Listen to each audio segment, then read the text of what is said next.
नमस्कार, good afternoon. बहुत स्वागत है आप सभी का NH 24/7 पर। आप देख रहे हैं आधा दिन पूरी खबर और मैं हूं आपके साथ साधना पांडे। मैं हूं आपके साथ सचिन पाटिल। बुलेटिन की शुरुआत करेंगे रतलाम से मिल रही बड़ी खबर से, जहां मंगरोल पंचायत भवन में ग्रामीण ने आग लगाई।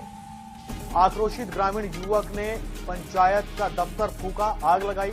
सरकारी योजनाओं का लाभ नहीं मिलने से परेशान था, नशे की हालत में उसने आग लगाई। ये काम किया आरोपी गिरफ्तार कर लिया गया है। स्टेशन थाना इलाके के सालाखेड़ी चौकी की ये पूरी घटना है। तो बड़ी खबर रतलाम से है, जहां पे मंगरोल पंचायत भवन में ग्रामीण ने आग लगा दी है।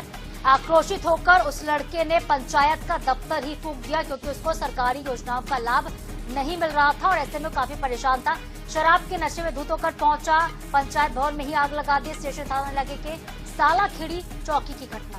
बिल्कुल, तो देखिए कई ऐसे योजनाओं का लाभ मिलता है ग्रामीण अंचलों में, लेकिन इस युवक को वो सारी योजनाओं का लाभ नहीं मिल रहा था। इस वजह से लंबे समय से परेशान था। हालांकि गलती रही, नशे में था और उसे ऐसा नहीं करना चाहिए था। उसने आग लगा दी। अब इस पर जांच होनी चाहिए और कार्रवाई होनी चाहिए। आक्रोशित ग्रामीण युवक ने पंचायत फूंक दिया। चलिए आपको तस्वीरें हम दिखाते हैं किस तरह से। देखिए एक्सक्लूसिव फुटेज NH 24/7 सबसे पहले आप तक पहुंचा रहा है।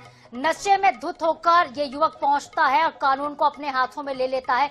पंचायत जो दफ्तर था पंचायत का, पंचायत भवन के अंदर उसने आग लगा दी। आग लगने की बात की तस्वीर आप देखिए, काफी नुकसान वहां पर हुआ है। मामले में फिलहाल पुलिस जांच कर रही है, आरोपी गिरफ्तार हुआ है। संवाददाता यश शर्मा हमारे साथ फोन लाइन पर जुड़ गए ज्यादा अपडेट लेकर। यश, किन योजनाओं का लाभ इसको नहीं मिल रहा था और इस तरह से कदम क्यों उठाया है युवक ने? देखिए, रतलाम जिले की ग्राम पंचायत मंगरोल है, जहां एक युवक है, ग्रामीण इसी गांव का रहने वाला है मंगरोल का। बताया जा रहा है स्थानीय लोगों द्वारा कि कोई आय का प्रमाण पत्र इसका जो बनना पेंडिंग था और काफी समय से आय का प्रमाण पत्र नहीं बन पा रहा था। लगभग 2-3 चक्कर यहाँ काट चुका था और उसे बार बार आश्वासन दिया जा रहा था कि बनाया जा रहा है। इसी से ग्रामीण जो है आक्रोशित हो गया और आज सुबह जो है नशे की हालत में आकर के ग्राम पंचायत के अंदर घुस करके उसने जो है पेट्रोल डाला।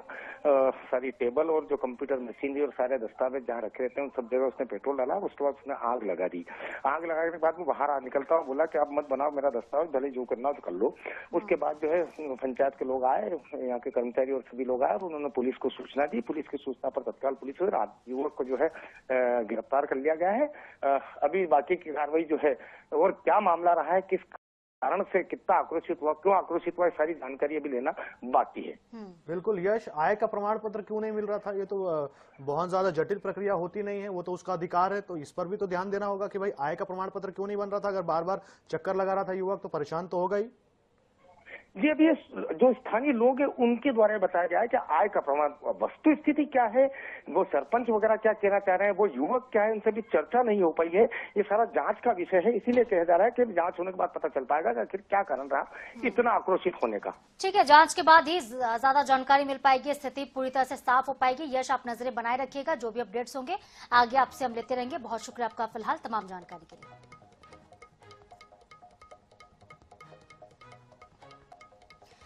और चलिए ले चलते आपको भोपाल, जहां से बड़ी खबर आ रही है। गौ हत्या पर भवानी संगठन ने विरोध किया है। लालकोठी मालीखेड़ी में एक बछड़े का सिर मिला है। भवानी संगठन ने प्रशासन से इस पर कार्रवाई की मांग की है। कार्रवाई नहीं होने पर आंदोलन की चेतावनी भी दी। तो खबर आप देख रहे हैं भोपाल से, जहां पे एक बछड़े का सिर मिलने के बाद हिंदू संगठन और भवानी संगठन का गुस्सा फूट पड़ा है। कार्रवाई नहीं होने पर संगठन के लोगों ने आंदोलन की चेतावनी अब दी है।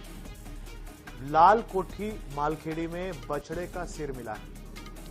ये क्योंकि बछड़े का सिर और हिंदू इससे बहुत ज्यादा सेंसिटिव होते हैं। अब ये किसने किया है, साजिशन किया हुआ है, ये सारी चीजों की जांच होनी चाहिए।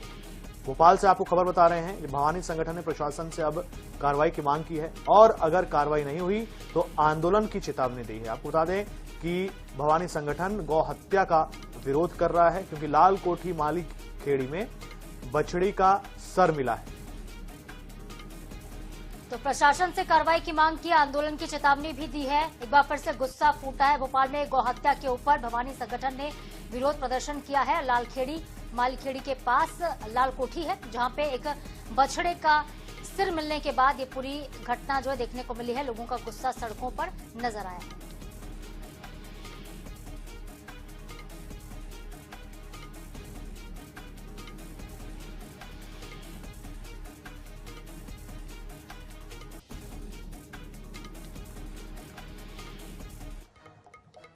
चलिए ग्वालियर से आपको खबर बताते हैं। कांग्रेस पार्षद विनोद यादव धरने पर बैठे, क्षेत्र की सीवर समस्या को लेकर प्लांट के भीतर प्रदर्शन कर रहे हैं। अधिकारियों को शिकायत करने के बाद भी निराकरण नहीं हुआ।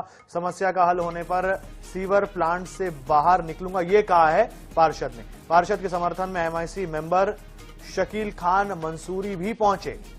तो एक ग्वालियर से खबर आप देख रहे हैं, तस्वीरें भी आप देख रहे हैं, जहाँ पे पार्षद सीवर के अंदर बैठ गए। समस्या का हल होने के बाद ही सीवर प्लांट से बाहर निकलूंगा, ये उनका कहना है। MIC के मेंबर शकील खान उनके समर्थन में पहुंचे हैं। कांग्रेस के पार्षद विनोद यादव धरने पर बैठे हुए हैं। क्षेत्र में सीवरेज की समस्या है, जिसको लेकर प्लांट के भीतर वो धरना दे रहे हैं। कह रहे हैं कि अधिकारियों से कई दफा शिकायतें की हैं, बहुत बार वो कंप्लेन कर चुके हैं, लेकिन कंप्लेन का कोई निराकरण नहीं हुआ। समस्या का समाधान न होने से अब उनको धरना देना पड़ा है। तो कांग्रेस पार्षद धरने पर बैठे हैं, सीवर समस्या को लेकर धरने पर बैठे हैं। अधिकारियों को शिकायत करने के बाद भी निराकरण नहीं हुआ और अब उनका कहना है कि भाई जब तक समस्या का हल नहीं होगा तब तक ये धरना जारी रहेगा, बाहर नहीं निकलेंगे।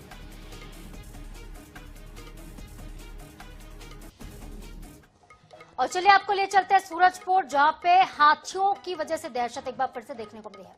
हाथियों ने गांव में 5 घरों को नुकसान पहुंचाया। घर में रखे हुए राशन को चटकर गए हैं हाथी और वन विभाग अलर्ट होने का दावा कर रहा है। लेकिन फिर भी आप देखिए, जो मनुष्य और हाथियों के बीच का संघर्ष है सूरजपुर में, जो अंबिकापुर, सूरजपुर, सरगुजा वाला क्षेत्र है, वहां पे आज भी हाथियों की मौजूदगी की वजह से लोग रात भर जागने को मजबूर होते हैं, परेशान होते हैं, क्योंकि उनकी फसलें खराब होती जा रही हैं।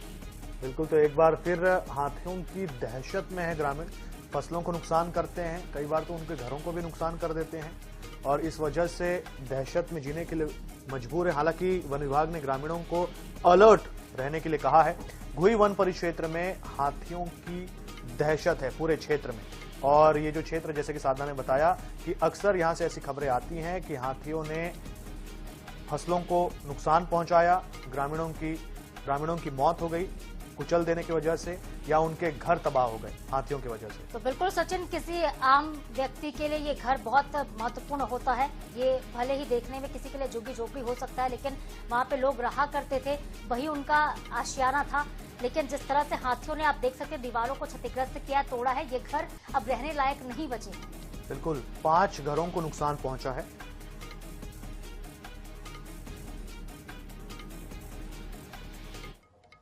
कांग्रेस के सांसद और नेता प्रतिपक्ष राहुल गांधी जनवरी में छत्तीसगढ़ दौरे पर रहेंगे। राहुल गांधी छत्तीसगढ़ कांग्रेस के नए जिलाध्यक्ष को ट्रेनिंग देंगे, साथ ही नए पदाधिकारियों से 1-to-1 चर्चा भी करेंगे। तो सरगुजा में होने वाले ट्रेनिंग प्रोग्राम में कांग्रेस के कई बड़े नेता शामिल होने वाले हैं। कांग्रेस के ट्रेनिंग प्रोग्राम को लेकर दूसरी तरफ सियासत हो रही है। बीजेपी के विधायक पुरंदर मिश्रा ने इसको लेकर कहा है कि राहुल गांधी भ्रष्टाचार, लूट और घोटाले की ट्रेनिंग देने के लिए आ रहे हैं। जिला अध्यक्षों को कैसे भ्रष्टाचार करना है वह सिखाएंगे, पुरंदर ने आगे कहा। ट्रेनिंग का विषय कांग्रेस मुझसे पूछ ले, मैं बता दूंगा। राहुल सभी को बताएंगे कैसे करोड़ों का घोटाला करें।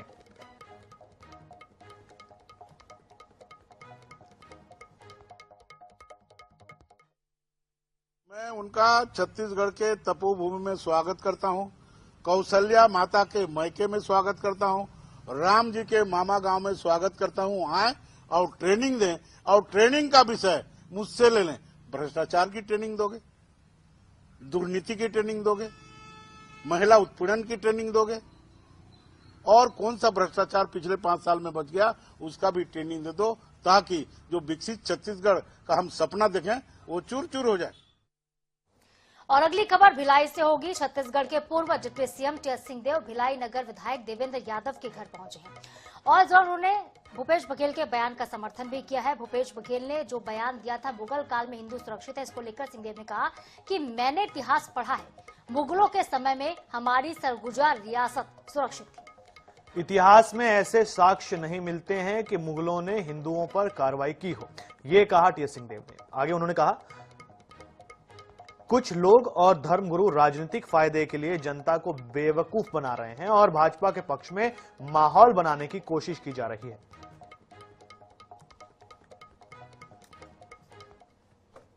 धन्यवाद भी करने सभी उनके साथी जो साथ में यहाँ बैठे थे, जायज मांग को लेकर बैठे थे। कुछ सफलताएं भी उनको हासिल हुई हैं फिलहाल, और इसी क्रम में उन लोगों ने इस अनुभव से दृढ़ इच्छा शक्ति बनाई है अपने में कि आगे भी भिलाई वासियों के और जो कर्मी हैं उनके हित में काम करते रहेंगे। और चलिए बात करते हैं हम इंदौर की, जहां पे स्कीम नंबर 78 के दहा फूड स्ट्रीट में लगाए गए क्रिसमस ट्री के साथ गुरुवार की रात तोड़फोड़ हुई। तोड़फोड़ करने वालों ने नारेबाजी की। मौके पर मौजूद कुछ लोगों ने कथित हिंदूवादी युवकों को रोकने का प्रयास किया, लेकिन वो नहीं माने। सूचना मिलने पर पुलिस वहां पर पहुंची, जिसके बाद हालात काबू में आए। फिलहाल इस मामले में कोई लिखित शिकायत दर्ज नहीं हुई है। हालांकि घटना का वीडियो वहां मौजूद लोगों ने बना लिया। वीडियो फुटेज के आधार पर जांच की जा रही है। पुलिस का कहना है कि शिकायत मिलने पर आगे की कार्रवाई की जाएगी। इसमें थाना लथुड़िया के अंतर्गत हब जो कि फूड स्ट्रीट है, वहाँ पर रात्रि की बात है। उसमें कुछ जो सोशल मीडिया पे एक वीडियो वायरल हो रहा है जिसमें कि कुछ लोग उसमें सामान फेंकते हुए दिखाई दे रहे हैं। इसमें फिलहाल कोई कंप्लेंट नहीं आई है थाने पर, और इस जो सोशल मीडिया मॉनिटरिंग सेल के द्वारा इस वीडियो को एग्जामिन किया जा रहा है, उसके आधार पर वैधानिक कार्रवाई की जाएगी। बड़वानी में सांसद खेल महोत्सव का समापन हुआ, जिसमें विजेताओं को 16,50,000 की नगद राशि प्रदान की गई। गुरुवार को प्रतियोगिताओं के फाइनल मुकाबले खेले गए। लोकसभा सांसद गजेंद्र सिंह पटेल प्रतियोगिताओं के बाद विजेता और उपविजेता खिलाड़ियों और टीमों को पुरस्कार प्रदान कर सम्मानित किया गया। सांसद खेल महोत्सव में कुल 23 खेलों की प्रतियोगिताएं आयोजित की गई। इनमें पारंपरिक खेल, गिल्ली डंडा, खो खो, कबड्डी सहित कई खेल शामिल थे। और इस मौके पर सांसद गजेंद्र सिंह पटेल ने कहा है कि वो खेल महोत्सव में युवाओं में खेल भावना, अनुशासन, टीम वर्क को देखते हैं, और ये जो खेल हो रहे हैं वो स्वस्थ जीवन शैली को प्रोत्साहित करने वाला है।